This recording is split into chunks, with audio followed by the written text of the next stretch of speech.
Yan, magandang umaga sa lahat. Bago tayo talakad sa ating tatalakayin, ay hindi po muna si Pinibili Kulay na bago na tayo sa ating panalangin.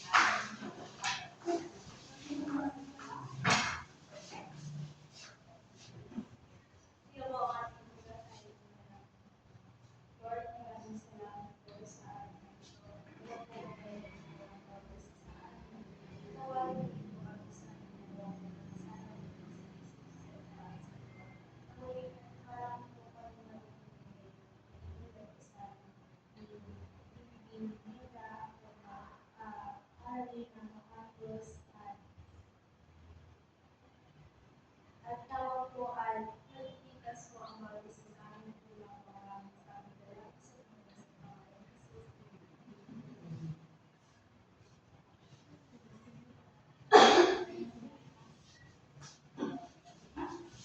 Ang aking tatalakayin ay patungkol sa kamatayan na pakikinig. Ito ay kabutong ng tinalakay ni Pinibili sa isang araw.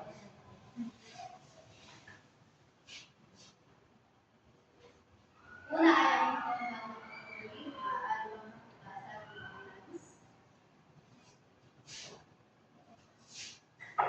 Yung formal na pakikinig. Madalas natin ginagamit ang formal na pakikinig kapag tayo ay nakikipag-usap sa ating mga magulang, kapatid, kaibigan, kasintahan, at maging sa guro sa mga di formal na pagkakataon.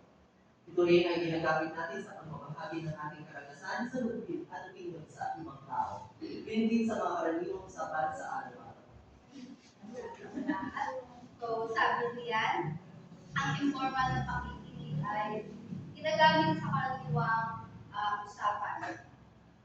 Tulad ng pakikipag-kwentuhan natin sa ating mga kaibigan at ginagamit din siya sa pakikipag-kwentuhan natin sa ating pamilya kung tayo ay kumakain sa hapag.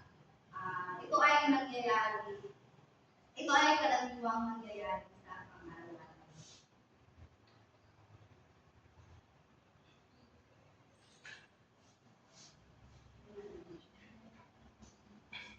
Ang sunod ay titikalan ng pag-ibig pakikinig. Maaari bang makita sa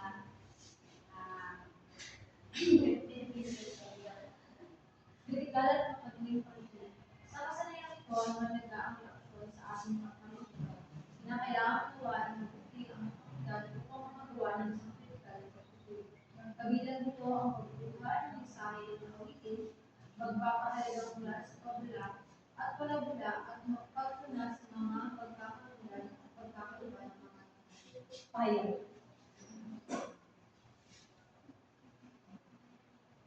So sabi diyan, ang kritikal na pakikinig ay pakikinig na may pag-iisip at pagsusulit. Hindi lang basta nakikinig tayo,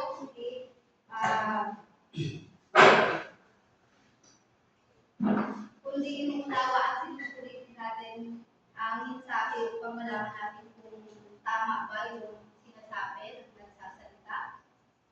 Kung may aral ba tayo dito makukuha. Sunod ay ang kritikal at husgang pakikinig. Makibasa, May mga pagkakataon hindi tayo sumasang-ayon sa ating narinig, ngunit madalas naman tayo ay naniniwala. Ito ay talagang nangyayari sapagkat natural sa ating pagiging kritikal at papamusga sa ating mga narinig. sabi diyan, ang kritikal at pahusgang pakikinig, ito ay pakikinig kung saan sinusuri natin at hinuhusgahan natin ang ating naririnig.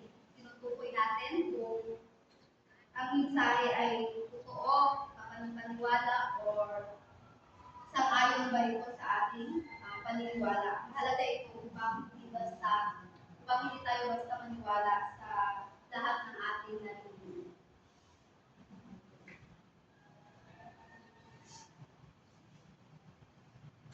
Pagpapahalaga ng pakibasa din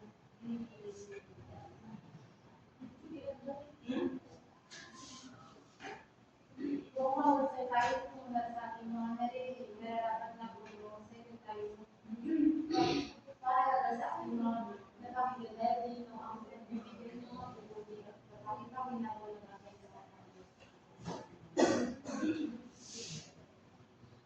Sabi dyan, ang pagpapahalaga sa pakikinig, ito ay pagbibigay halaga sa mga impormasyong ating naririnig. Ipinapakita ito sa pamamagitan ng pagkuha ng mga bukti at kapakipakinabang na aral sa ating napakinggan at paggamit dito sa tamang paraan sa ating araw-araw na buhay. Yung halimbawa dito is yung sermon ng pastor sa isang simbahan. Halimbawa, si Binibili Giselle, hindi lang niya pinakinggan yung tinuturo, yung sinasabi ng pastor doon. Simba siya, hindi niya lang yung pinakinggan, kundi pinahalagahan niya yun at sinabuhay niya yun. Ang sunod natin na talakayin ay mga layunin sa pagtuturo ng pakikinig. Meron tayo sa dalawa, elementarya at sekundarya. Sa elementarya, nagagamit ng may anak na kahusayan ng mga batayan kasanayan sa pakikinig. Dito tinututungan ang mga bata na malinang ang mga batayang kasanayan sa pakikinig upang maunawaan ang mga impormasyon at panunod. Ang sunod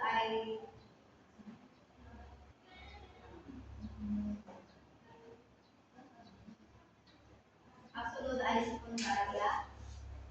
Maaari bang pakibasa Binibili sa era?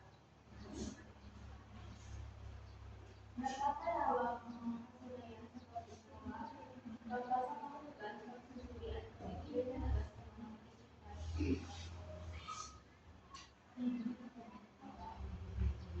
ikalawa, tumutugbog at napapaunlad ang mga kasanayang mag-isip at kakayahang mga dirag sa pamamagitan ng pakikinig sa mga kaalamang pamilya at pamilya. Ikatlo, napapalawak ang mga pagkakataon sa pakikinig sa mga pauwiang kaligtasan ng mga bilis at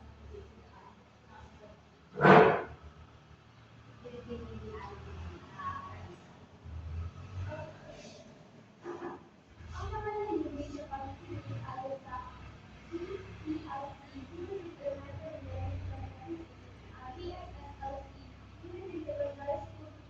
Schools Learning Statistics, ay katulad ng pagkakabanggit ng pagbabawal sa itaas.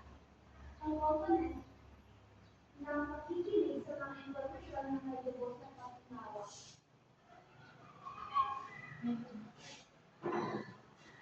Ang mga pagkain sa kasamayan ay maaaring magsimula sa pakikinig at pagkilala sa mga katulad ng paligid, salita at pananalita patungo sa pag-unawa sa buong teksto. Ang mga paggamit ng iba't ibang uri ng teksto sa pakikinig ay mahalaga tulad ng mga tekstong ginagawa ng guro, mga media broadcast, at mga oral sitong sapat.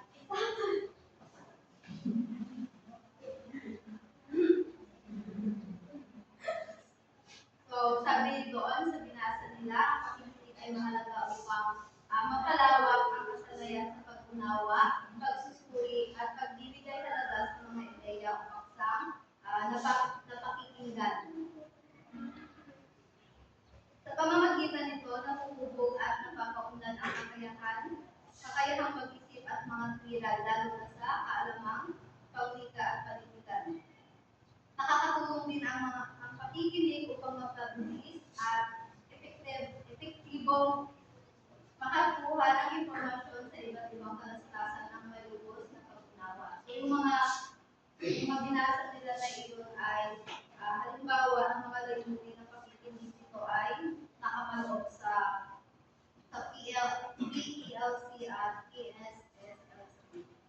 PELC is Philippine Elementary Learning Competencies at yung PSSLC is yung Philippine Secondary Schools Learning Competencies. Sila yung mga parang ito yung bago dumating yung K-12,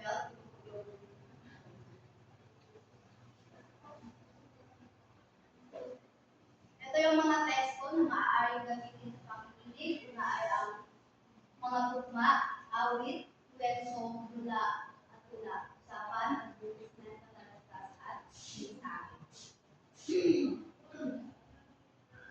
Sunod ay dadako tayo sa dulo sa pagtuturo ng pakikinig.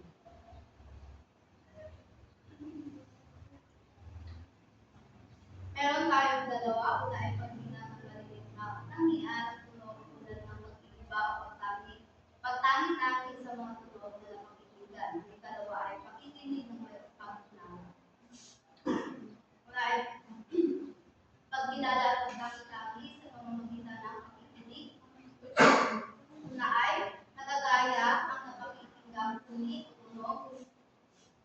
So yung narinig daw natin na tunog, ang nagagaya natin.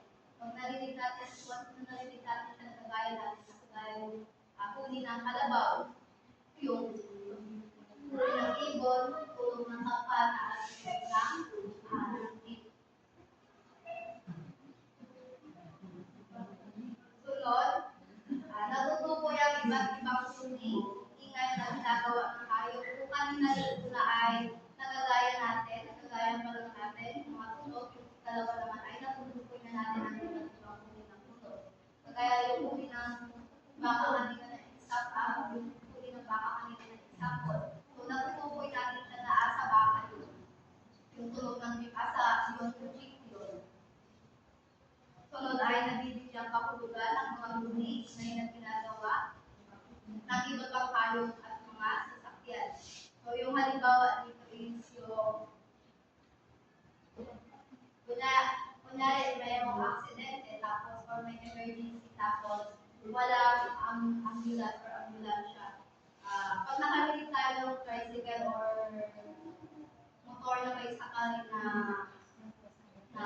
pasyente, di ba mabilis siya tapos nagbubusin na siya ng tuloy-tuloy. So, nabibigyan natin ng kahulugan ng dito kaya natin na ay emergency yun. Kaya pauunahin natin dito.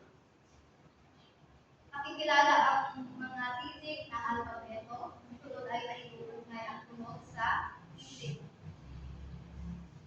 Natutukoy ang simulang tunog ng mga salitang napakikinggan. Sunod ay natutukoy ang mga tunog ng mga patinig na tinig sa napakinggang salita. At panghuli ay nakikilala ang iba't ibang kombinasyon ng mga patinig na nagbibigay ng tunog. Ikalawa, kasanayan sa pag-unawa. Una riyan ay napakikita ng wasto at manisip pagsunod sa panunod yung buo. Dito yung napapakita ng yung guro or yung nagsusulat. May sinabi siya kahit hindi niya sinulat, sinabi niya lang, ikikas niya lang sa inyong harapan. At habang kayo nakikinig ay nasusunod nyo yung panunod, yung binibigkas niya yung panunod sinasabi niya. Kaya sinabi niya kumuha ng isang papel, isulat ang pangalan. Ayun po. Nasasagot ang mga tanong tungkol sa detalye ng kwento na pakinggan. Ito yung sa may kwento. Di ba may mga tanong doon sa ating nangyari yung kwento at yung nangyari sa tauhan. Sunod ay naisasalaysay ang naninig ng kwento o pangyayari batay sa pagkasunod. Ito yung naisasalaysay natin yung kwento si Angel, kwento siya kwento siya kay Laika. Kaya yung isalaysay ni Laika yung kwento patungo sa iba kay Lance. Nakabibigay ng hinuha. So, dito sa nakakabigay ng hinuha, nakabibigay natin yung sarili nating palagay or conclusion sa nakabigay natin kwento. Nasasabi ang maaaring kalabasan ng pangyayari. Naibibigay ng malinaw ang ulat sa malinaw na narinig. Sunod ay nabibigay ang paksa ng ulat with kwento o impormasyon narinig.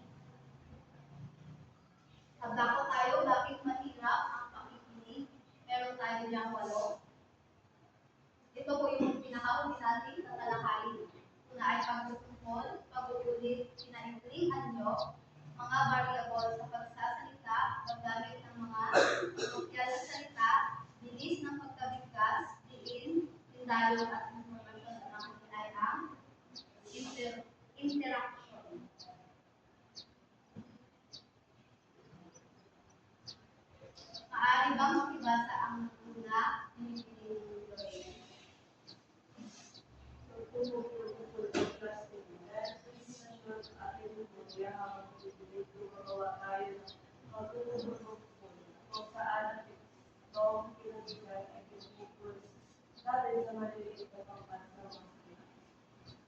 po sa pagkukumpol, ito yung pinagugulupo natin. Pinagugulupo natin ang mga salita sa maliliit na pangkat upang mas madaling maalala at maunawaan ang mga ating napapakinggan. Halimbawa, dyan is nakikinig tayo ng balita sa radyo. Ngayon, kung tayo ay tagapangailangan, ang karaniwang pinakikita natin ay yung traffic. Inugrupo natin yung mga informasyon ng informasyon saan yung traffic ngayon, anong oras yung traffic, at ano yung sakit ng traffic.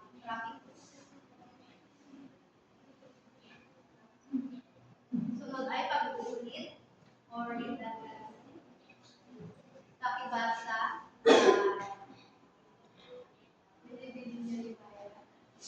Pag-ulit ng redundancy, ito ay nakatulong sa pagpili sa pagpapakaliban ng napakinggan. Dahil maaari itong bigyan ng kalipan ng informasyon. So dito sa pag-uulit, inuulit ang informasyon upang mas malinaw ang kahulugan at mas maraming pagkakataon na maintindihan ito. Ito yung kanina may isang format dito si DJ. Ito yung parang pareho lang din yung isang natin sa pakikinig ng alalit o kaya sa pakikinig sa nag-uulat. Inuulit ng nag-uulat o ng bulo ang mahalagang punto upang mas malinaw sa mga estudyante yung mga mahalagang bagay tungkol sa kanyang tinatalakay. Pinaikling ano. Ito ang pagpapaikli. Pagpapaikli ay maaaring physiological, kaya ay pragmatic na, maaaring maging sa labas, pag-unawa, kapag nasanay sa pamamaraan ng mga iba. Pagpapaikli ng salita o bayan maaaring maging mahirap hindi ito nasanay sa pamamaraan ng mga iba. Halimbawa dito yung sa text, diba?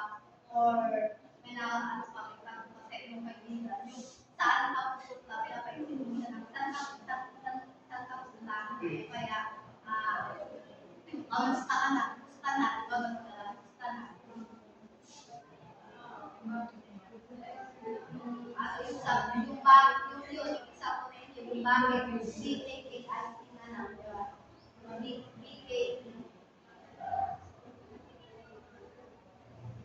Sunod ay mga variable sa pagsasalita. Makibasa dito sa Mga variables sa pagsasalita.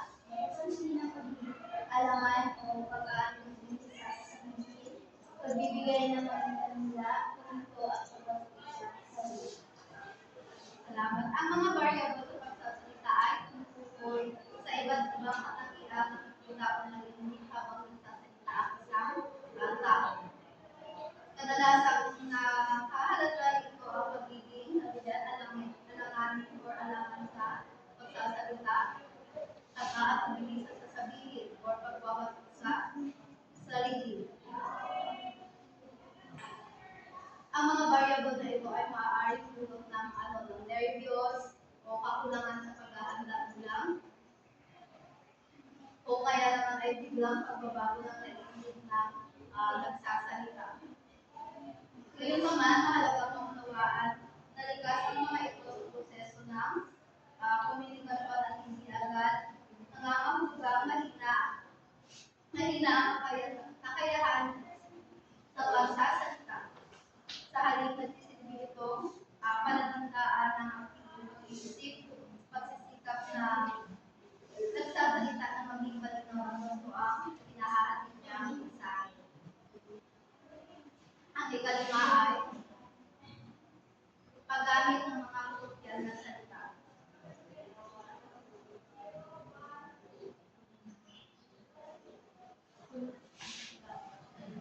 Magamit ng mga pagkakalala sa salita, pag-aaral ng matagal na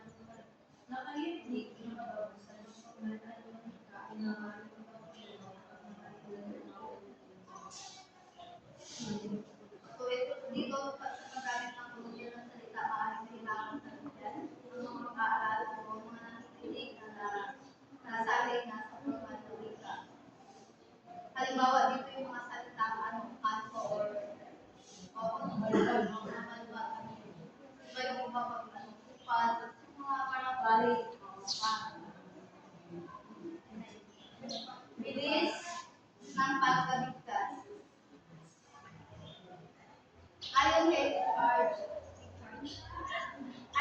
Richard, labing siyam, 83, ang bilang at haba ng mga pagbigo ng isang tagapagsalita ay mas mahalaga sa pag-unawa kaysa sa bilis. So, mas mahalaga sa pag-unawa ang bilang at haba ng mga pagbigo. Halimbawa dito, kapag mabilis magsalita ang guro, ngunit may malinaw na pahinga sa pagitan ng mga pag-uusap, mas may iintindihan ng mga estudyante yung kanyang pinag-uusap. Ang ikapito ay diin, denial, at inunasyon. Dapat isa-isip ng isang tagapakinig na ang diin, denial, at inunasyon sa pagsasalita ay maaaring magdulot ng suliranin sa pagkakahulugan ng mensahe. Yung halimbawa dito ay yung pangungusap na yung hindi siya kumain, di ba parang pagkalit yung nanay ito, hindi na makain kayo, hindi ka kumain. Hindi ka talaga kumain. Pero pag may nawala na pagkain, ako parang meron ka makuha na, hindi siya kumain. Doon maaaring. Sunod, ang panghuli ay interaction. Dapat maunawaan ng mga mag-aaral na ang magaling na tagapakinig ay magaling tagatugon o gantilang kilos at balikan ng kakayahan. So, halimbawa dito kapag nagkukwento ang kaibigan yung tungkol sa kanyang karanasan, masasayang karanasan, kahit na may ginagawa yung isa yung kaibigan, sumasagot siya ng talaga, ang saya naman, di ba? Kaya tumatakbo siya. Di ba may, example din dito si Angel, kahit na naglalaptop siya, pag yung nagkukwentuhan sila ng, Angel ka, ano tulong? Oo, sa'yo. Di ba? Kahit ganun.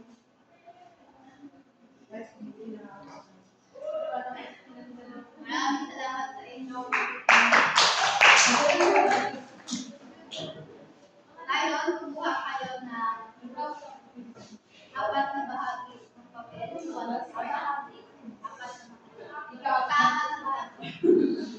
bahagi. Kaapat na bahagi ng papel. Sulat ang pangalan ng editor.